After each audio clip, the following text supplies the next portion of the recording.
Les résultats en 1 mois et demi à 3 mois selon l'élève. C'est-à-dire que l'élève a une meilleure concentration, une meilleure prise en compte de l'environnement. Sur un jeu d'échecs, si vous ne voyez pas le fou, il peut vous manger la dame. Ça pose un léger problème. En mathématiques, si vous n'avez pas repéré le prix d'un article dont on vous demande de calculer par ailleurs autre chose, ça pose un problème. En français, si vous n'avez pas compris l'une des consignes dans tout un énoncé, ça pose un problème.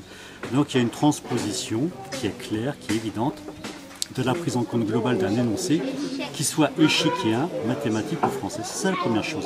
La deuxième chose, aux échecs, on analyse une partie, on fait une rétro-analyse.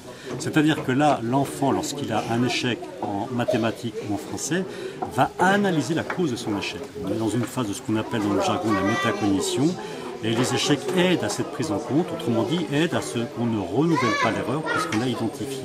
C'est vraiment, j'allais dire, c'est prouvé quasi scientifiquement. Moi, je le constate vraiment au quotidien.